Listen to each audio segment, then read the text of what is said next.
A newlywed woman asked her husband to stop their bike on a bridge to take a selfie, then pushed him into the river. Passers-by witnessed the incident and rescued the husband. She's arrested now. ಎಲ್ಲಾನು ಸಾಕ್ಷಿ ಸಮೇತ ಇರ್ಬೇಕಣ್ಣ ಈಗಿನ generation.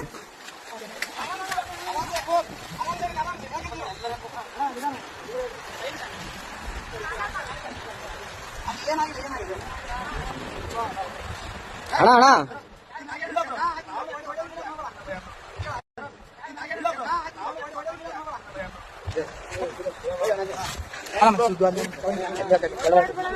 ಏನಿಲ್ಲ bro, ಅಣ್ಣ ಸುಮ್ಮನೆ ಹೊಡೆದಿಲ್ಲ bro. ಯಾಕೆ ಹೆಣ್ಮಕ್ಳ ವಿಷಯ ಅಂತ ಇಲ್ಲ ಬ್ರೋ, ಇದ್ದಿದ್ದೆ ಏನ್ ತಲೆ ಕೆಡಿಸ್ಬೇಡ.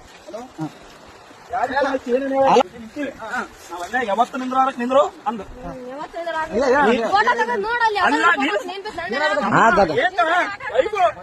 ನಾನು ಹೊಸದಾಗಿ ಒಂದು ಸೆಲ್ಫಿ ಹೇಳಂದ್ರೆ ಒಳ್ಳೆ ಅಂದು ಅಲ್ಲ. ನಾನು ಈಗ ಬಂತು ನಿಮ್ಗೆ ಹೇಳಲ್ಲ, ಎಲ್ಲರಿಗೆ ಚೇಬಿಟ ಬಿದ್ದಾನಂತ ನೋಡ್ರಿ. ಹಲೋ ಅಣ್ಣ, ಏನು ದಂಬಿ ಕೊಳ್ಳಕ್ ಮಾಡಿ ಅಷ್ಟೇ, ಏನಾಗಿಲ್ಲ.